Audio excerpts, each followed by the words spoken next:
Well, Okay. welcome. Welcome to our read-a-thon.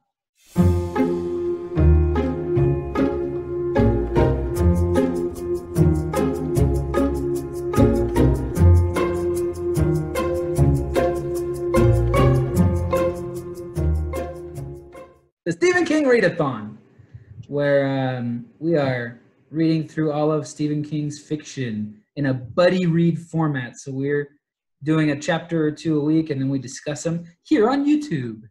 Across the vast distance of the United States. Yes, I'm in Texas. Jordan's in Utah.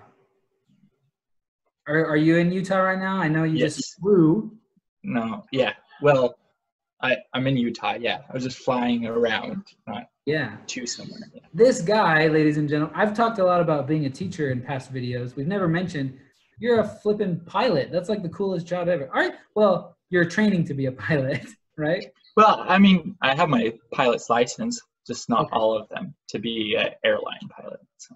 Oh, I see. I don't know how that works at all, so I might say some things that are ignorant, so you'll have to correct me. No, you're good. Yeah. So you are a pilot. You're like officially a pilot. Yeah. So I have my license around here somewhere. You just don't work for an airline yet. Yeah.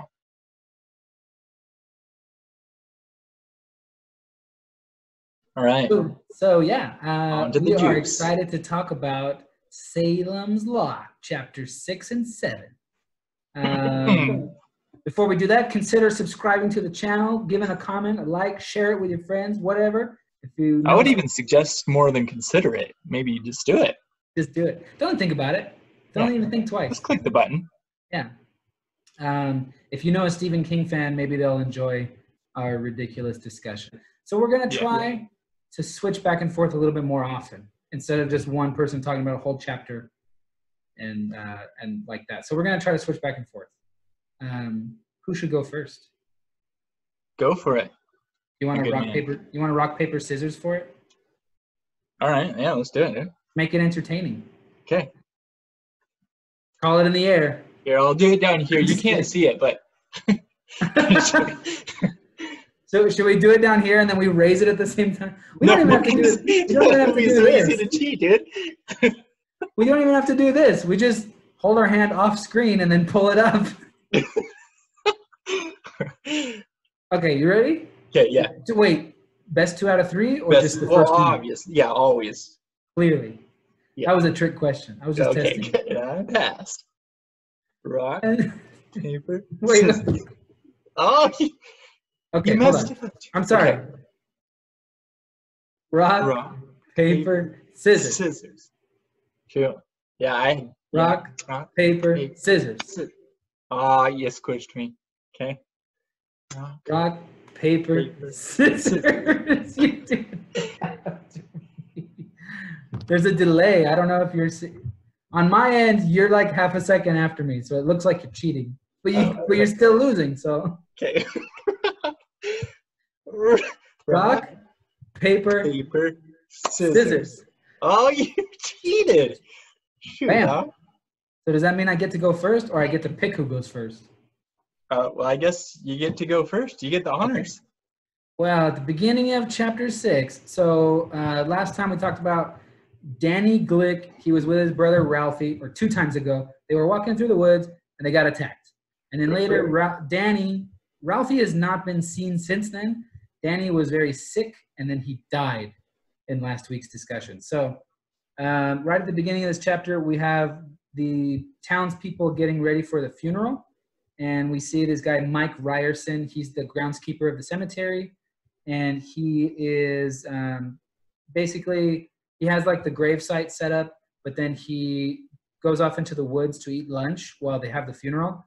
Because he knows from experience that the family doesn't like to see the gravedigger hanging out nearby waiting to bury the person. So he ducks out. Can I interject real quick? Okay. So at the very first of chapter 6, I just really enjoyed how he described like the seasons going into winter. Oh, you're right, yeah. It just kind of was just like kind of foreshadowing of like Danny dies on the first day of fall, of like how fall is like this, and he's saying like winter and fall are just like like he says a little section, migrate or die. Like northeastern winters are terrible. So Pretty like heavy. Yeah. yeah, so just kind of foreshadowing that like death is to come. I hadn't even thought of that. I was listening to it on audiobook, and it was like several minutes of him just kind of describing the weather and the town, and I was like, nothing's really going on, and I kind of ignored it. But I think maybe you're right. It's fall turning into winter. Things are dying. Things are getting darker. Things are sort of settling down. So yeah, maybe that wasn't probably the intent of that. So pretty much, I mean, not the whole town, but like a huge amount of people show up for the funeral. And it names like a lot of townspeople that are coming to the funeral. But really the focus of this section, Mike Ryerson, as he's leaving the cemetery, he's just going to go off into the woods and eat lunch by the creek. And he sees a gravestone that's fallen over on its face. And he picks it up, and it's Hubert Marston's gravestone. The guy who hanged himself, supposedly, or was hanged or something.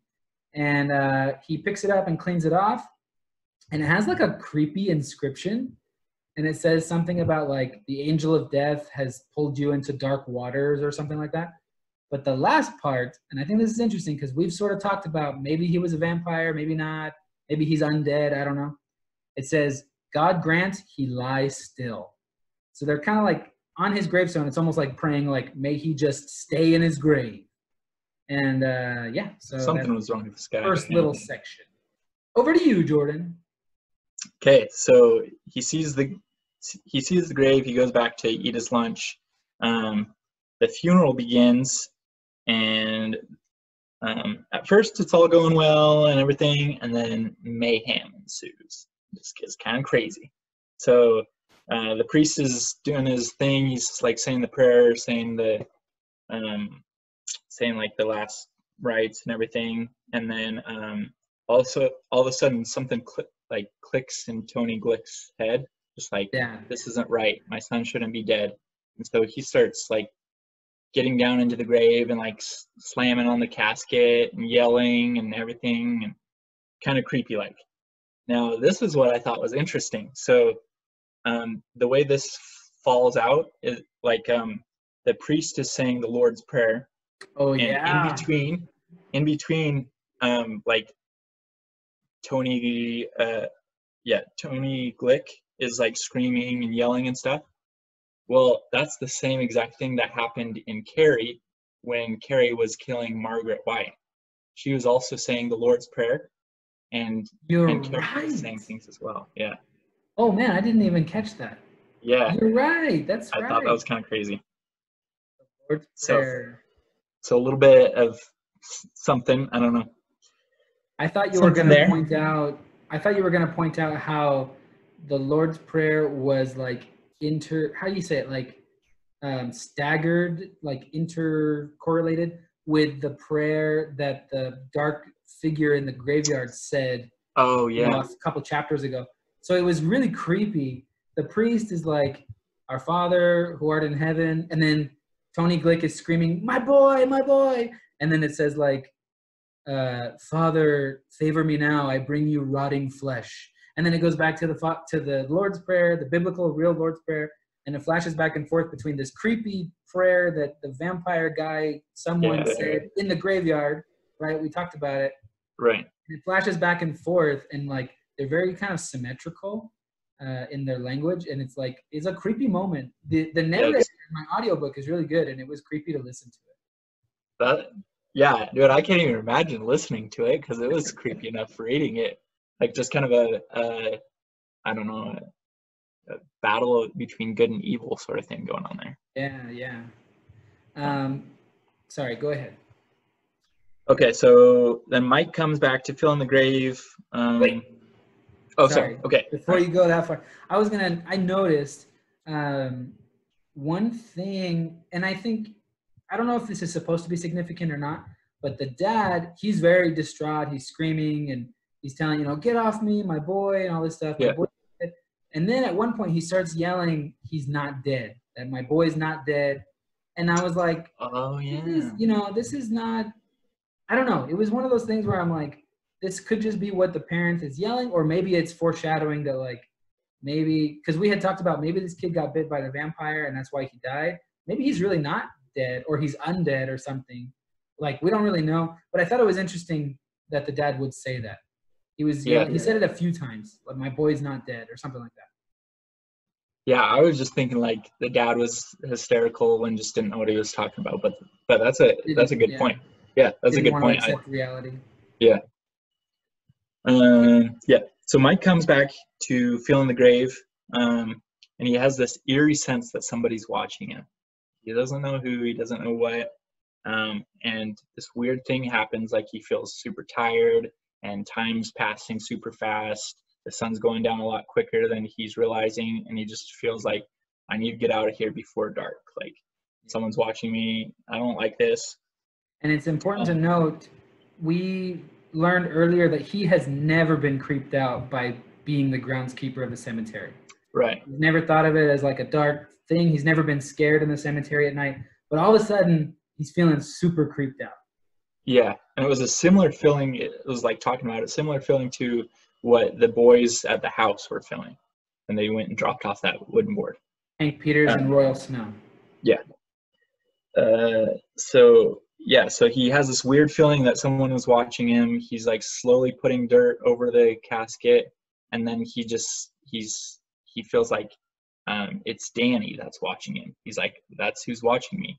He pictures his eyes like open in the casket looking back at him.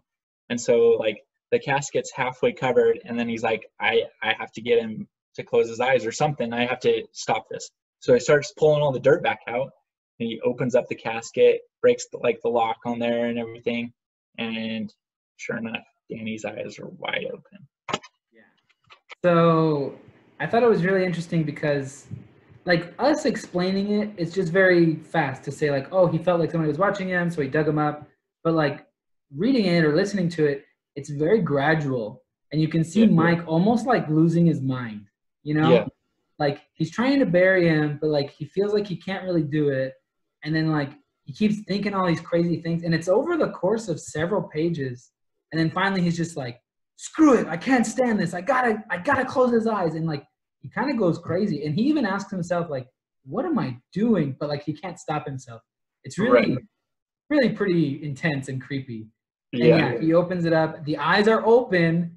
And he said that the face looks healthy. He's not pale. He looks alive.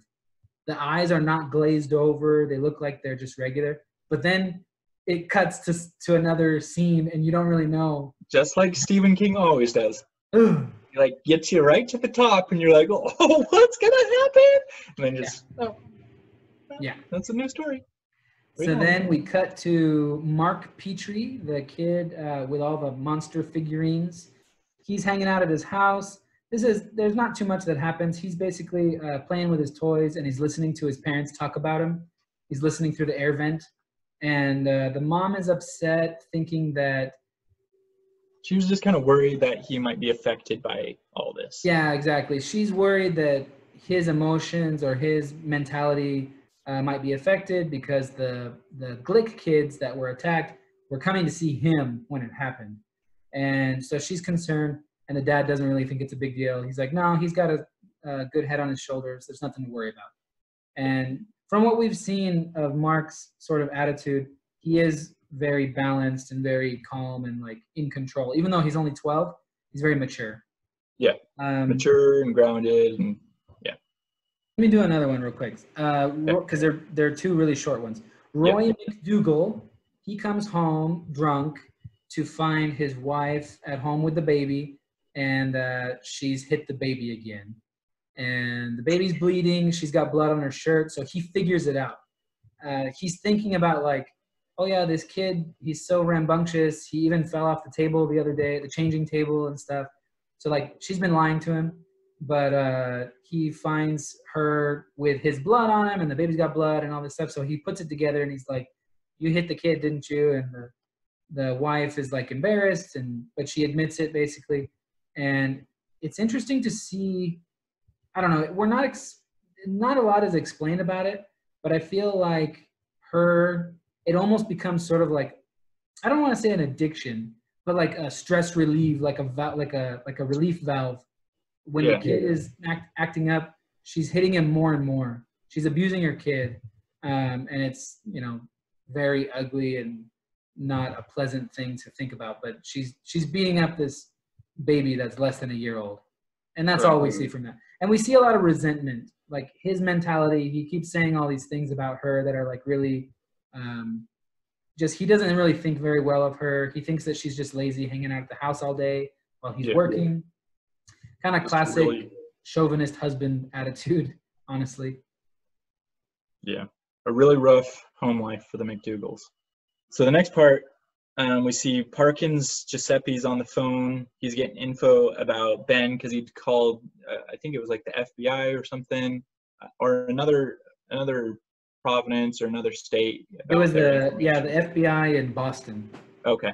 Yeah. Called him, asked him to do like background checks on Ben and the two other guys. Yeah, so we got some info on Ben. We learned about Ben that like he's pretty clean. He's got a pretty clean record. His wife actually died when he was driving a car, and motorcycle. Motorcycle. He was driving a motorcycle with her on the back, and she died. Yeah, and then they find out about Kurt Barlow, who is like the partner to Straker, and they know kind of that he was born in Germany, then he fled from Germany to England. But yeah, not a lot is known about him before he arrived in England. They don't even know. They don't even know how old he is. They said he's like. They think he's 70. Yeah, which makes me think that, you know, maybe he's actually immortal. A vampire. So we learn about him. We learn about Straker. Not too much about Straker. Just kind of a partner. Been partners for a long time. They've been partners since 1945. They started together in London because Straker is British. Right. Born and raised in England. Yeah. I think that's about it, right? Yeah, that's it. And then we jump to Dud Rogers. He's the guy who works in the dump. He owns the dump, I guess. He runs the whole place. Yeah. And he's a pretty dirty guy. So we kind of already established that he was bitter towards the other people, that he liked to shoot the rats and stuff. Here we learn a little bit more about his kind of deviant mind. So he just got done burning a section of the dump. It's still smoldering. He says that like he shot more rats that day than he'd ever shot before. And some of them were like 2 feet long. They're like really big. He sees another one and he tries to shoot it, but he misses. It kicks some dirt up right in front of it. He almost hits it, but then the rat doesn't even move. It stands up on its hind legs and looks at him. Sound familiar? There was, remember the rat when Hank Peters and Royal Snow delivered the furniture stuff? And yeah. Hank Peters went back into the cellar. Yeah. When he went back into the cellar to leave the keys, there was a big rat on the table, and it like sat up on its hind legs and just looked at him. And he was trying to shoo it away and stuff. So like, I don't know. I think there's got to be some significance. I don't know what it is, but there's got to be something. Yeah, possessed rats overtaking the town. This has nothing to do with vampires, dude. We got it all wrong. Well, I had said this in the other video that like, oh, maybe the vampire was, you know, taking the shape of a rat. But then Dud here, he shoots this rat and he kills it.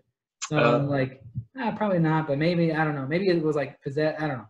So he kills it, and then this guy, he starts to daydream about Ruthie Crockett, who I'm not super clear on this. I think it must be Lawrence's daughter, because it mentions later that she's still in high school. Apparently, she's attractive, and he thinks some very dirty thoughts about her. This is the kind of thing that I was hesitant to get into Stephen King for, because I mean, I don't like to read a lot of sexual stuff. It wasn't too explicit, but it was getting there. And I was like, a little bit gross. But it shows, actually, I just had this conversation with a friend of mine the other day. Sorry, quick tangent. No, you're good. He was over here at the house. He was looking at my books. And I told him, you know, I'm starting to read Stephen King. And he was like, oh, I love Stephen King. And I told him, you know, I'm a little bit hesitant because of I don't like, I like you know, suspense and thriller and sort of mystery, Right.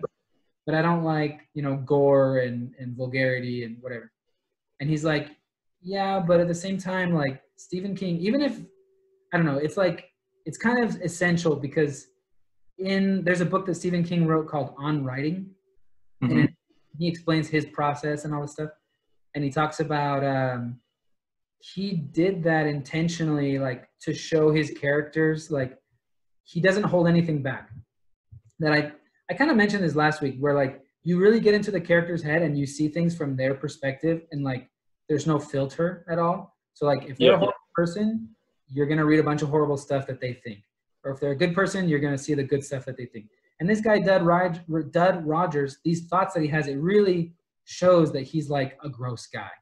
And so it's not my favorite thing to read, but it like really serves a purpose, and it lets me know that like Dud Rogers is a pervert, and he's got the hots for he's got the hots for a high school student, and he thinks some really dirty things about her. Anyway, so it's true. I think you're totally correct. Like it's not an enjoyable thing to read, but it definitely gives you more of a picture than just saying, and Dud Rogers was a pervert, you know? Yeah. Like, you can picture, what would a pervert do? But like Stephen King puts it on the page and he's like, well, this is what it is. So yeah. And like I said, it's nothing like insanely explicit, but it's a little bit more than I typically, you know, enjoy to read. But it's kind of the same thing with like Sandy McDougal hitting her baby. Like it's not something you like to read, but like he explains it and it's there and it happens and it lets you know what kind of person she is. So I feel like it's kind of different kinds of horror too. Like we always think of horror as, oh, it's just something scary popping out of the dark or something. But this in a way is horror as well. Like a mother hitting her baby, that's horrific, you know? That's not that's so I don't know, it all blends into the horror genre. I guess so. That's a good point. So then Dud is there thinking about Ruthie Crockett, and this guy appears, and he's like, "Hey, it's late. The dump is closed. It's like 9:30 at night or something." And the guy's like, "Oh, I just came to, you know, enjoy the fires or something." I think he's what he said. And he has like a weird accent. Dud notices that he's not from around there. He must be a foreigner. He's got a strange accent. They get to talking. It never explicitly says who it is, but it's pretty obvious. It's pretty, you know, it's undeniable, basically, that this is Barlow. This is the first time we get to see Barlow.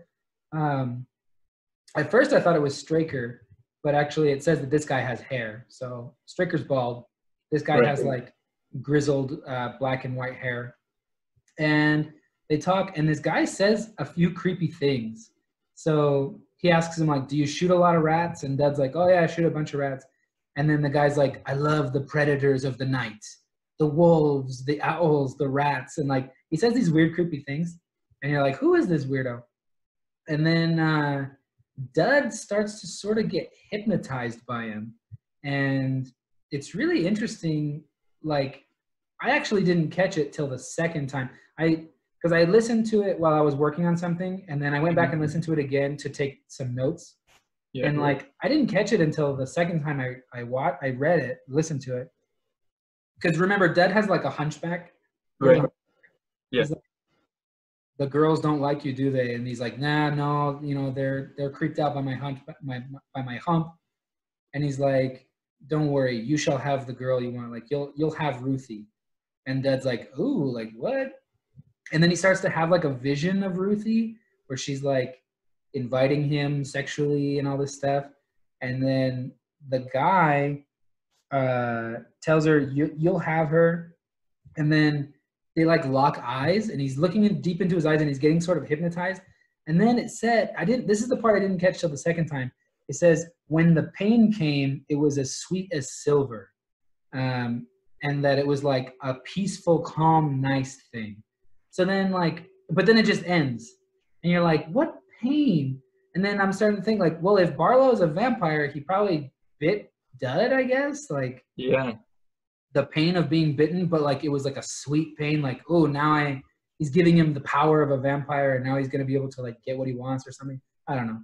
I'm thinking my prediction is that Dud will become a vampire, and then he's gonna go get that girl and like use the mind control power to seduce her and turn her into a vampire or something like that. Right. Well, I definitely think that Barlow is a vampire, or if that is Barlow, he is a vampire. Yeah, whoever because that like guy of all is, of his features and everything that it was describing, he had like these kind of red eyes as well. Yeah, and then well, it was funny because again, I didn't really catch it till the second time, but like it never says his name, and then Dud asks him, "Hey, are you one of those guys that bought the Marston house?" And he doesn't answer. He just says something else. He never like directly answers. But so maybe it's either Barlow or maybe it's like if that was Straker in the cemetery, like saying that prayer, maybe he's like another vampire that appeared that was summoned. Or maybe it's Hubert Marston come back from the grave. grave. Like what? Well, didn't he say like didn't Dud ask the guy if there was like ghosts up there?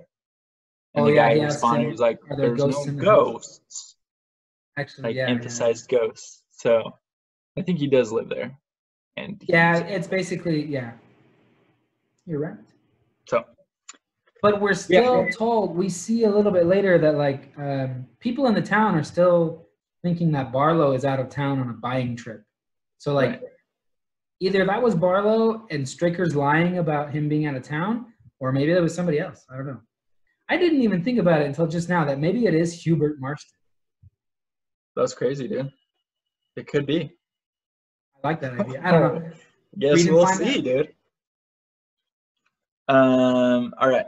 So the next part talks about Father Callahan, and he's kind of drunk, but the writings is just kind of his thoughts about like his whole past life and what he's been doing as a priest. He's just kind of thinking about all the confessions that have come into him, and they're just kind of dull. They're just like regular human problems. Like he says, like Sandy comes in and like says, "Oh yeah, I hit my baby," and like other people come in and say like they've been drinking too much. Other people say like we got in this bar fight. Like it's just all this kind of like mundane like human flaws. And he says he kind of wished he wanted to become a priest to like fight true evil. Yeah. Like to like the devil himself, sort of true evil. Not I mean, this stuff is bad, but it's stuff that happens in the world and stuff like that. But more of I feel like it's kind of more like a something that you read in books, like a fantasy evil. That was his picture of being a priest. I guess so, yeah. And it never really says it outright, but basically like I feel like he just lacks focus. Like he's dissatisfied with what being a priest turned out to be, and that's part of the reason why he drinks a lot. And so like he talks about like he wishes he had some sort of big challenge that he could like lead the people against, that he could be like a leader and a servant of God and like fight against something real and powerful and evil and like prove himself basically. Yeah. Well, I feel like being a priest in and of itself has just got to be daunting. Like you're hearing all these people's problems that you know that they're just going to go back out and do the same thing, and you just tell them, oh, well, go say 3 Hail Marys and, you know, kiss a cross or something, and you'll be saved. And he they says, just come back the next week. I think in this little section with him, he's very like disillusioned with just everything. Like he talks about, he like paraphrases the Lord's Prayer or the Hail Mary prayer, but he turns it into a joke. I can't remember what he says, but it's like a little rhyming thing. And then he talks about how like he wishes instead of forgiving Sandy McDougal, he wishes he could just like grab her and choke her and slap her in the face and get her to like actually shape up. And like he just wants to like do something instead of just listening and talking, you know? Yeah. Just like make a change instead of just listening to people's problems and sending them back out there. So I feel like this Father Callahan's going to have something to do with conquering fight these true evil, I think. Yeah. It's funny because before we read this, when I learned a little bit about it, like on Wikipedia, it's always like, you know, Ben is like the character, the main character, but we're seeing so much of these other characters, and you know, Father Callahan, he might end up being kind of the hero if he fights against evil and takes down the vampire. Who knows? I don't know. We'll see. Right. Yeah. He's also he's the priest that did the funeral for Danny Glick, which you mentioned that. Oh, that's right. That's right. That's the end of chapter 6. That's it. So on to chapter 7 and 2. All right. Chapter 7. And chapter 7 is a little bit shorter, I think. Yeah. So is it my turn? Your turn? Yeah, go for it. So Matt Burke, the English teacher, the high school English teacher, he meets Ben at the school. Ben is there to talk to his students and, you know, talk to him a little bit as a published author, and, you know, just discuss that with him. And I thought it was kind of funny that we don't get to see Ben actually talk to the class. We see Matt and Ben meet before class, and then Matt and Ben meeting up for dinner that night. And that's like, we don't see anything in between. We do learn that Matt, the teacher, has smoked marijuana in the past, but doesn't do it very often. He talks about drug use like it's not a big deal. He's very hip. He's like in his 60s, but he loves rock and roll music. And remember, this takes place in like 1975, I think. So like, he's 60 in 75, so he's pretty old. And he loves rock and roll. He's got no problem using drugs. And like, he's just like a very hip person. Good old hippie. I guess, kind of like in some ways, yeah. So then Ben comes over to Matt's house for dinner, makes some spaghetti, which is what I had today. It was delicious. Oh, delicious! As I was reading this, it was actually making me hungry because I hadn't eaten dinner yet. So, I thought this was pretty interesting because Matt is apparently pretty observant and smart. Because he starts to talk about how maybe Straker did something to the boys, and he says, he's like, I'm not the only one that's put it together. Mabel Wirtz, the town gossip, people have been talking about how when the Marston house was occupied for 10, 11 years, 4 kids disappeared, and then there was a 36-year span where no kids disappeared and nobody lived in the house, and then as soon as somebody moved back in the house, a kid disappeared. And he's like, people are putting it together, and we're thinking it has something to do with the house and Straker and stuff. So Ben, they're kind of discussing his book, and he's taken aback. He's like, wow, you know, you're thinking that, and my book is kind of in a way about that and stuff. And Matt tells him, hey, don't tell people what you're writing about, because like it creeps people out and stuff. And if anybody asks, just say it's about like architecture or something. That's why you're looking up. Is it architecture or agriculture? I can't remember. Architecture, yeah. And that's why you're looking up stuff about, you know, these buildings or whatever, this house. So, and I think that's about it. And then, they talk about Danny. So Danny died, and Matt's doctor talked to the doctor who treated Danny, and he said that the official cause of death that they declared was like persistent anemia, that his red cell count for a kid his age should be around like 85 to 90%, I think they said. 98? 98%. Oh, like almost 100%. And his was like in the 40s, and they couldn't get it up, and they say that's why he died. So, you know what happens when when a vampire sucks your blood? Your red cell count goes down. Or you get anemia. Yeah, which is, it's anemia. I don't know if you knew that. That's what happens from the vampires. Yeah. At least that's what I've heard. Yeah, that's the word on the street. So yeah, he lets him know, like, oh yeah, this kid, he had his red cell count was crazy low. And that's the end of that. Dun, dun, dun. So then Ben and Matt both have to leave. Ben has to go meet up with Susie. Suzanne, yes. Yeah. And then Matt heads out. He was supposed to go to this school thing, this school play, but then he realizes that it wasn't that night, so he heads to the bar. He goes to the bar, Dell's. He gets a picture from Dell, and then he sees Mike, who's the gravedigger. I was so excited when I saw that. I was like, now we get to find out what happened after he saw the kid's eyes open. Oh, boy. And this part just gets crazy. So he sees Mike just sit. What? I said, sorry, go ahead. Oh. So Matt sees Mike just sitting in the bar. He's kind of in the back corner, just kind of being to himself, a little bit strange. So he's like, well, he seems like a nice guy. Like, I've talked to him before. I kind of like him. So he goes and sits down with Mike. And then Mike just starts, like, he looks kind of sickly and a little bit shocked to see Matt. And so Matt's like, is everything all right? Starts asking him things.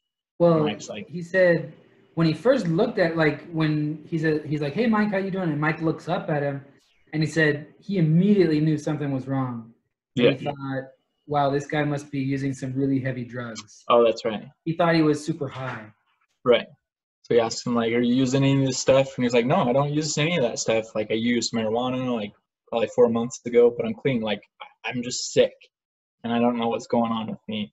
And then he tells him about he was at the graveyard, like, he doesn't really remember what was going on. He woke up, he fell asleep Sunday night. He woke up Monday, was feeling like he was getting a sunburn, so he went into the woods, fell asleep again, didn't wake up till the evening.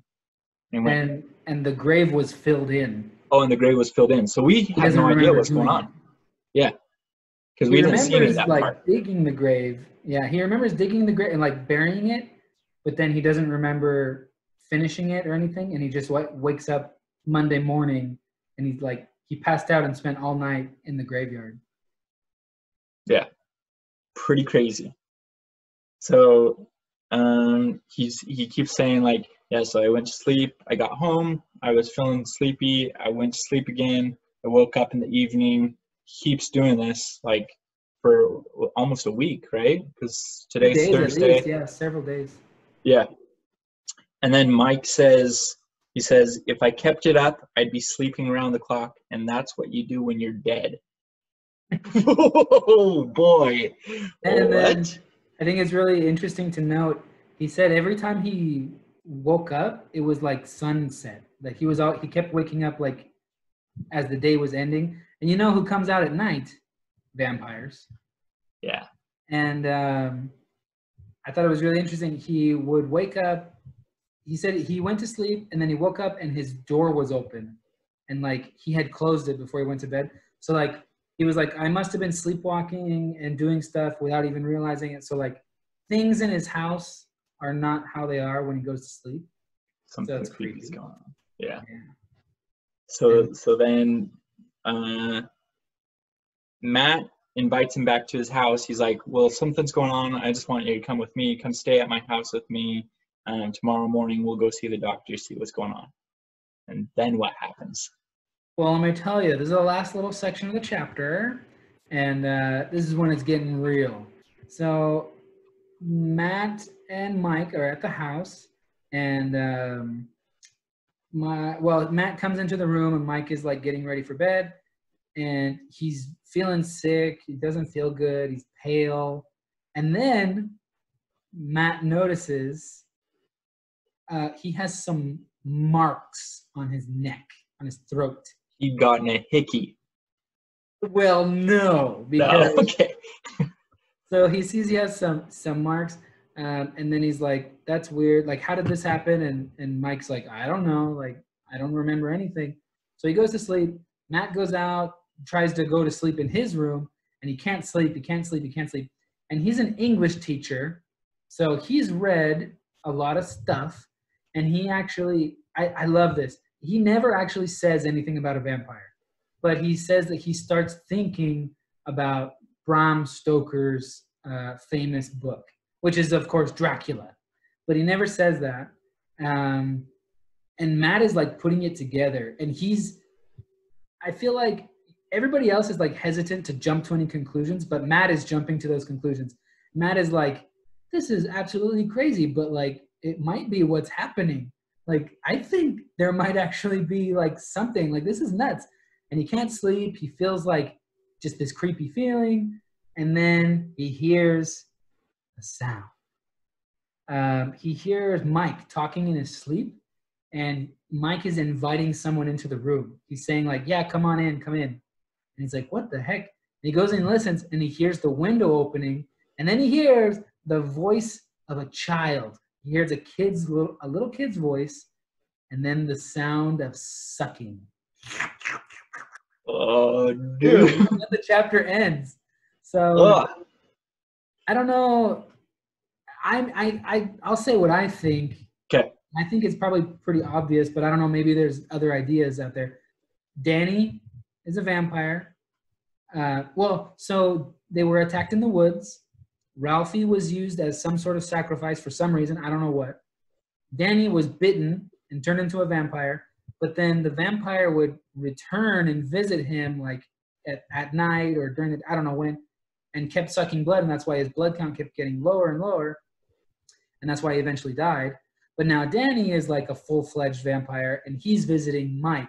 So Mike, when he opened the coffin, Danny bit him, and he passed out, spent the night in the graveyard. And then now Danny is visiting him and sucking his blood and keeping Mike sick, and Mike's going to die soon and become another vampire. Dude. That's what I felt like must be happening. Did you have any other ideas?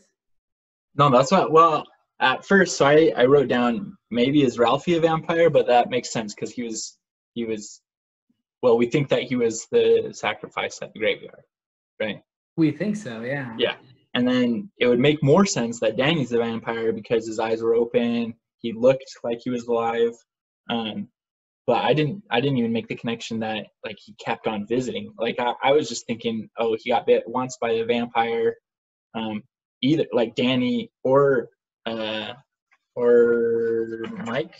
Yeah, or Mike. But like the idea that he keeps coming back, it's intriguing. That's what I'm thinking. Yeah.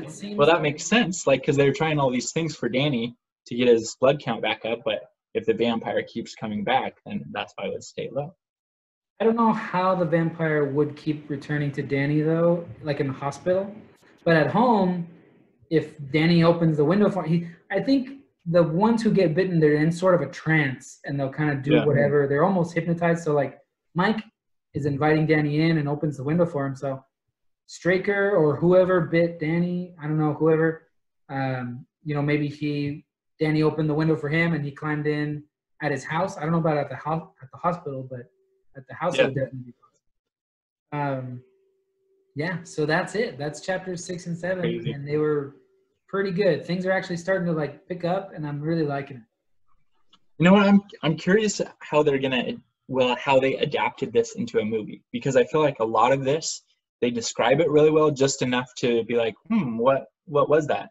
But in a movie, you have to show things. Like if they were to do the same thing as the book does in a movie, and obviously you'd be like, oh, well, I see that kid slurping the blood.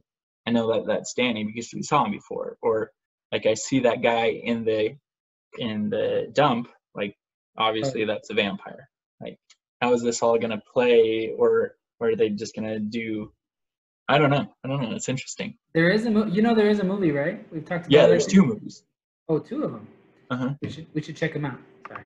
Oh, that reminds me, one other thing. So, yeah, the marks on the throat, like you're saying, like in a movie, like you would just see them and you would kind of see like it's the 2 bite marks or whatever. Right. When Mike is sitting in bed, or sorry, Matt, the teacher, when he's in bed trying to think and like imagining that this creepy stuff is going on, that it could be a vampire, he has the thought, he's thinking is like, those were puncture marks. Like those were like something stabbed in there. And so at first it just says marks. And then he's like, those are not scrapes or burns. Like those are puncture marks. And so you're like, as the reader, you're like, oh yeah, it's definitely a vampire. Crazy. Yeah.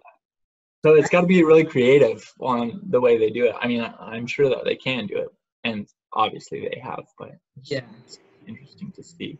I find it so interesting, just the writing aspect. I've talked about this before, but like I find it funny that like if you know much about Stephen King, which I don't really know very much, but just a little bit, even if you know just a little bit, you see him kind of put himself in the characters. Like we talked about it with Carrie, how he was kind of Sue Snell, that like he felt bad for these kids getting bullied and stuff. Here, obviously, Ben is a writer, so I think that's reflected a lot. But also the English teacher, Stephen King, I think in the introduction, he mentions it, that he taught English and high school English for like a year or two. And he talks about how they read Dracula as a class in the, or no, he didn't teach English. He taught creative writing or something, something like that. And they examined the Stoker book, Dracula.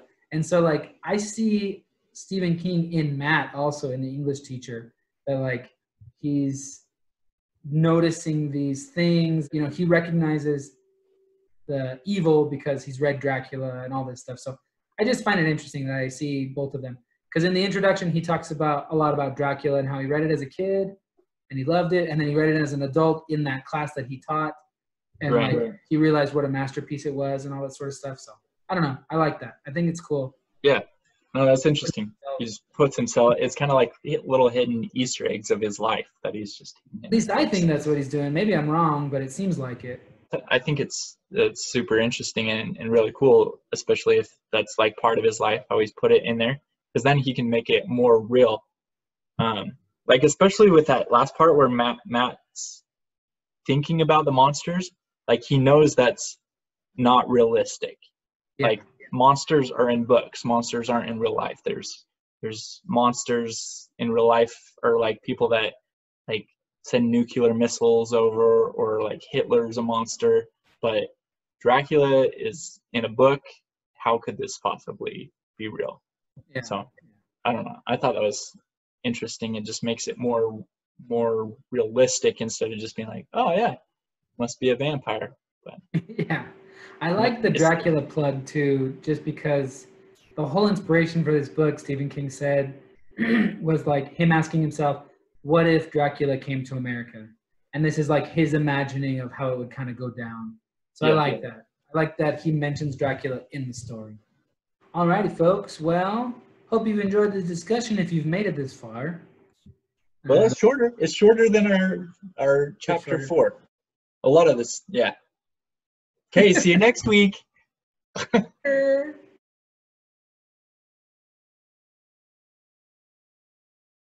really need to get a drink. Give me just a second. Okay, go for it.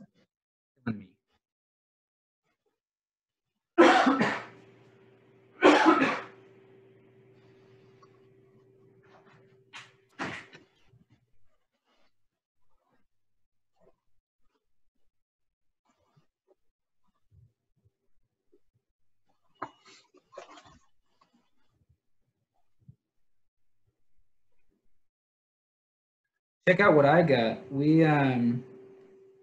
Saida and I took a trip to San Antonio over the weekend. Yeah. Found this at Goodwill, The Stand. Oh, nice. Senor Stephen King. 99 cents. You see that? 99 cents. Freak, dude. This thing's over 1,000 pages. Lucky dog.